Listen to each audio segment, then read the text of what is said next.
এই তুমি তন্নি না? তুমি এখানে উলঙ্গ হয়ে আমার সাথে এক বিছানায় কেন? আমার সাথে রাতে কি করেছেন সেটা বলেন। আপনার নামে বিচার দিয়েছি বলে রাতে এসে আমার এত বড় সর্বনাশ করলেন। আমার তোমার প্রতি রাগ আছে আমি মানলাম, তবে আমি এখানে এসেছি কিভাবে আমার মনে নেই সত্যি। আর রাতে কি করেছি এই তন্নি, আমাদের মাঝে ওইসব হয়নি তো? লুচ্চাকে লুচ্চা বলবো না তো আর কি বলবো? এই বলদ, তুই লুচ্চামি আর গুন্ডামের মাঝে তফাৎ বুঝিস? বদমাস ছেলে একটা, ক্যারেক্টারলেস। বাবা মায়ের শিক্ষায় সমস্যা আছে। কেন? ও কি করছে তোকে যে বাবা মা নিয়ে কথা বলছিস? বলবো না কেন, 100 বার বলবো। আর ও কি করেছে তুই জানিস না? না, জানি না। বল তুই, তোর কি এমন পাকা ধানে মই দিয়েছে? কি করেছে দেখিসনি তুই? আর সমস্যা নিশ্চয়ই আছে, না হলে ওভাবে কলেজের সামনে এসে মারামারি করে। এই জন্য তুই ওকে লুচ্চা বলবি? তুই জানিস না ও এমনিতে অনেক ভালো?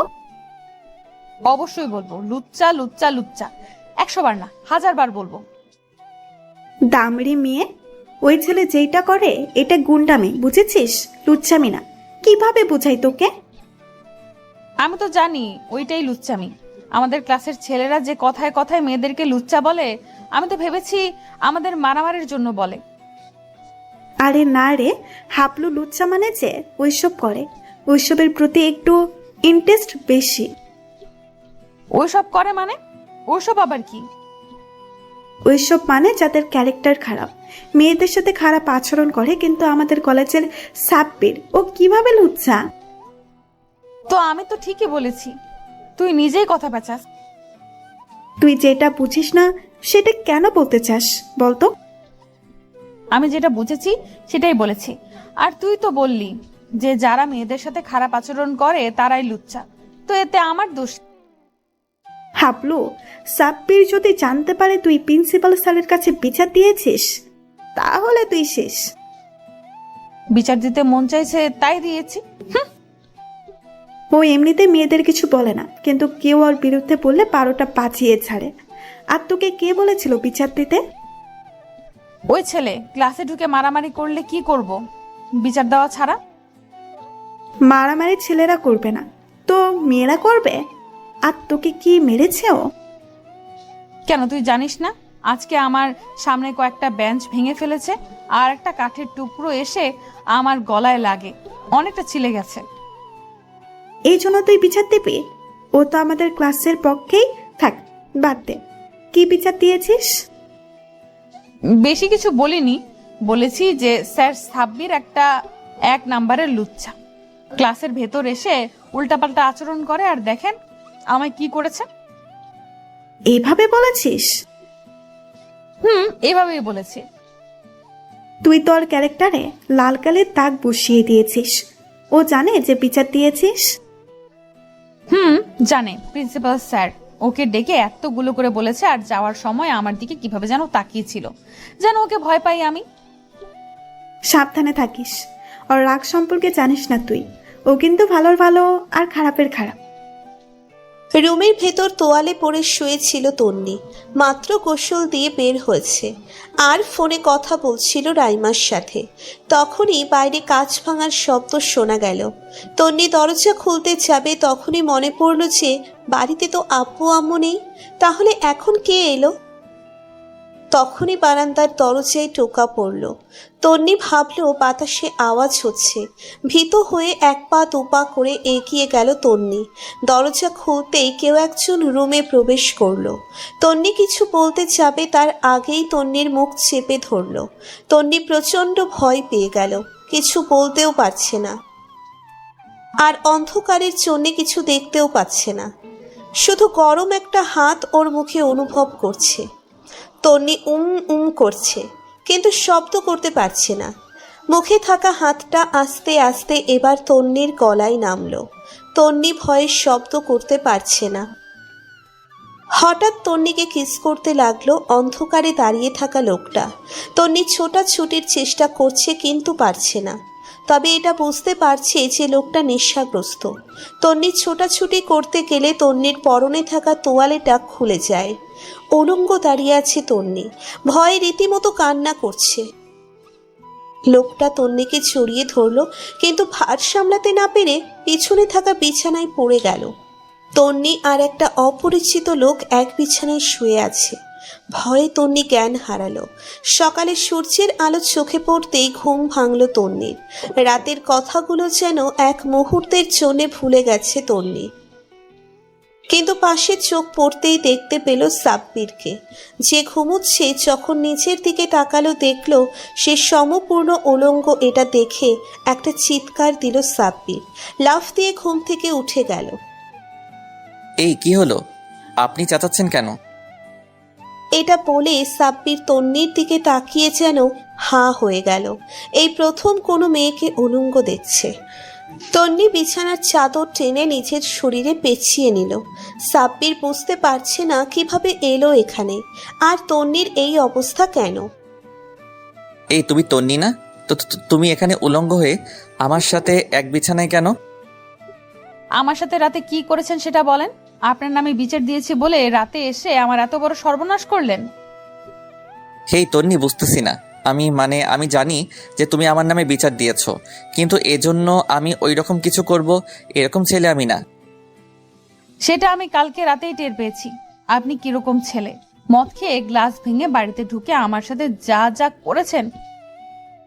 আমার তোমার প্রতি রাগ আছে আমি মানলাম, তবে আমি এখানে এসেছি কিভাবে আমার মনে নেই সত্যি। আর রাতে কি করেছি এই তন্নি, আমাদের মাঝে ওইসব হয়নি তো? এত কিছু করে এখন বলছেন ওইসব হয়েছে কিনা? ওইসব মানে আমাদের মাঝে কোনো শারীরিক সম্পর্ক হয়েছে কিনা? আমি জানি না, আমি আম্মুর কাছে যাব। দেখো তন্নি, আমি যদি কিছু করে থাকি সেটার দায়িত্ব আমি নেব। এত কিছু করার পর বলতেছেন যদি কিছু করে থাকি। আর একবার করতে চান, নেন করেন। এটা বলে তন্নি চাদর সরিয়ে নিল। সাব্বির চোখ বন্ধ করে নিল আর তন্নিকে চাদর দিয়ে পেঁচিয়ে দিল। এই মুখটা বন্ধ রাখেন আর উঠে ফ্রেশ হয়ে নেন, কাজ আছে। আমি থানায় যাব এখন, আপনার সাথে কোনো কথা নাই আমার। তন্নি, তুমি থানায় যেতে পারো, আমি বাধা দেব না, তবে আমি আমার দায়িত্বটা পালন করে নেই, তারপর যেও। যেহেতু ভুলটা আমার, শাস্তি পাওয়া দরকার আছে আমার, তবে আমার এই কথাটা শোনো প্লিজ। কি কাজ বলেন? আগে ফ্রেশ হয়ে নাও, তারপর বলছি। তন্নি উঠে ফ্রেশ হতে গেল বাথরুমে। কিছুক্ষণ কান্না করলো, যেটা সাব্বিরের অনেক খারাপ লাগলো। তন্নি বের হলে তন্নিকে নিয়ে সাব্বির কাজী অফিসে গেল। মাঝ রোডে তন্নি ফোন দিয়ে রাইমাকে ডাক দিল। কাজী অফিসের বাইরে রাইমাকে জড়িয়ে ধরে কান্না করতে লাগলো তন্নি। কিভাবে হলো এসব? আর সাব্বির, তোমার থেকে এটা আশা করিনি। রাইমা, তুমি তো চেনো আমায়। আমি কালকে জেদের বসে মদ খেয়ে ওদের বাড়ির বাইরে গেছিলাম, কিন্তু তারপর কি করেছে আমার না সত্যি মনে নেই। তাই বলে সেক্স পর্যন্ত চলে গেল ব্যাপারটা? আমার কিছু বলার নেই, তবে আমাদের মাঝে কিছু হয়েছিল কিনা সেটা অনিশ্চিত। তবে আমি কারোর অভিশাপ নিয়ে বাঁচতে চাই না। তোমাকে আমি পারতেছি না, গলা টিপে এখানেই শেষ করে দিই। মেরে ফেলো নাও, এখন থেকে তোমার আমি। আসছে আমার হইতে। তুই এমন বাচ্চাদের মতো করছিস কেন? যেটা হয়েছে সেটা তো মেনে নিতে হবে। আর সাব্বির খারাপ ছেলে না, তাই বিয়েটা করে নে। আর সাব্বির রাজি হয়েছে, এটাই অনেক। আর পিছনে কত মেয়ে পাগল জানিস, কিন্তু ও কাউকে পাত্তা দেয় না। আর গতকালকে রাতের ব্যাপারটা না হলে হয়তোবা তোকেও বিয়ে করতো না। আমার ইজ্জত নিয়ে ফুটবল খেলে এখন দয়া দেখাতে আসছে। কিন্তু ওকে বল বিয়ে আমি করব এক শর্তে। তুমি বলো কি শর্ত? ভালো হয়ে যেতে হবে আর 1 বছর কাউকে জানাতে পারবে না আমাদের বিয়ে হয়েছে। আমাকে দেখলেও নাচেন আর ভান করবে, না হলে আমি ডিরেক্ট থানায় যাব। আর এর মধ্যে যদি বাচ্চা হয়ে যায়? তোর মুখে ভালো কথা আসে না? সাব্বির কিছুক্ষণ ভাবলো, তারপর তন্নির দিকে এগিয়ে গেল। আচ্ছা, তুমি যা বলবা। বিয়েটা হয়ে গেল। রাইমার সাথে তন্নি বাড়িতে চলে গেল, আর সাব্বির ওখানেই দাঁড়িয়ে রইল কয়েক ঘন্টা। ভাবতে লাগলো কি করে ফেললো। তন্নি ছেলে মানুষ বলে মেনে নিল এত সহজে, নয়তো ব্যাপারটা অনেক দূর গড়াতে পারত। আর ও নিজেকে দোষ দিচ্ছে কেন যে মদ খেতে গেল? পরদিন কলেজে এসেছে সাব্বির, কিন্তু আজ একটু অন্যরকম। আড্ডা দিচ্ছে না, কারোর সাথে কোনো জ্ঞানজাম করেনি। ক্লাসে এসে চুপচাপ বসে আছে। তন্নিও কলেজে এসেছে, কিন্তু সাব্বিরের দিকে তাকাচ্ছে না। যেন একটা ঘৃণা কাজ করছে ওর মনে, আর সাব্বির ওর দিকে তাকানোর সাহস পাচ্ছে না। রাইমাকে ডাক দিল সাব্বির। ডাকছো কেন? ও ঠিক আছে তো? কে তোমার বউ? এভাবে বলো না, আমি অনেক অনুতপ্ত। ও খাবার খেয়েছে? খেয়েছে, কিন্তু একটা কথা মনে রেখো, ও অনেক ছেলে মানুষ, তাই ব্যাপারটা সিরিয়াসনেস বোঝে না। হয়তো সুইসাইড করে বসতো এতক্ষণ। এইটা নাও, ওকে দিয়ে দিও। কি আছে এতে? 2 লাখ টাকা আছে, ওকে দিয়ে দাও। আর বলবা যেভাবে মন চাই খরচ করতে, আর লাগলে আরও চাইতে পারে। দয়া করছো ওকে? ওর টাকা লাগবে না। রাইমা, তুমি তো আমাকে ছোটবেলা থেকে চেনো, আর এটাও জানো যে আমি কি রকম। আমি জাস্ট আমার দায়িত্ব পালন করছি। আর কিছু? আমি আসি, এখনো তাকিয়ে আছে আমার দিকে। আচ্ছা যাও। সাব্বির বাইরে বসে আছে। কলেজ কেটে তখনই তন্নি এলো। আর কিছু না বলেই ঠাস করে একটা থাপ্পড় মারল সাব্বিরকে। সাব্বির গালে হাত দিয়ে তাকিয়ে আছে। কি মনে করো নিজেকে? টাকা দিয়ে কিনে নিতে চাও আমায়? তন্নি, তোমার প্রতি আমার কর্তব্য আছে তাই দিয়েছি, তোমাকে কেনার সামর্থ্য আমার নেই। রাগ হচ্ছে না থাপ্পড় মারলাম যে? না, রাগ হচ্ছে না। কেন রাগ হচ্ছে না কেন? কারণ তুমি আমার বউ, আমার প্রতি তোমার সম্পূর্ণ অধিকার আছে। এইরকমই থাকবা। আর আমার যখন মন চাইবে আমি থাপ্পড় মেরে যাব তোমায়। ব্যাপার না। তন্নি আর সাব্বির দাঁড়িয়ে আছে। তখনই ওর কয়েকজন বন্ধুরা আসলো। কিরে তন্নি, কি হয়েছে? আরে বলিস না তো, কোথা থেকে এসে পরে ডিস্টার্ব করে। কি করেছে? আমাকে টাকা দিয়ে কিনে নিতে চায়। কে? একবার শুধু দেখিয়ে দে, ওর বাপদাদার নাম ভুলিয়ে দেব। তন্নি হাত দিয়ে সাব্বিরের দিকে দেখিয়ে দিল। সাব্বির? মানে সাব্বির ভাই? ওকে তোর সিনিয়র, যে ভাই বলে ডাকিস? না মানে সাব্বির ভাই ডিস্টার্ব করছে তো ওকে? কেন ভয় পাস ওকে? না মানে আমি যাই এখন, পরে দেখা হবে। রাফি চলে গেল। তন্নি দাঁড়িয়ে আছে, আর সাব্বির মাথা নিচু করে দাঁড়িয়ে আছে। এইভাবে অপমান না করলেও পারতে। অপমানে দেখেছো কি, কে বলতো শুরু? সাব্বির একটা হাসি দিল আর চলে গেল। তন্নি তাকিয়ে রইল। 7 মাস পর, কয়েক মাস আগে ইন্টার পরীক্ষা হয়ে গেছে। এখন ভার্সিটিতে সাব্বির মেডিকেলে পড়াশোনা করছে, আর তন্নি ইঞ্জিনিয়ারিং। তন্নি কয়েকদিন পর পর সাব্বিরকে ফোন দিয়ে ডাকে আর ইচ্ছে মতো অপমান করে। কখনো নিজে করে, কখনো অন্যদের দিয়ে করায়। আর সাব্বিরকে এখন আর কেউ ভয় পায় না, কারণ বাঘ এখন আর শিকার করে না, মানে মারপিট করে না।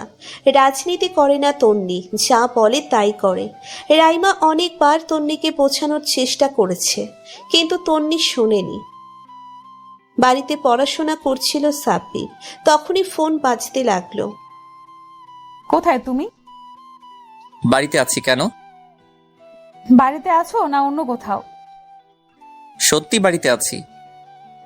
আমি একটু বেরোবো, আমার সাথে যেতে হবে তোমায়। লোকেশন বলো, আসতেছি।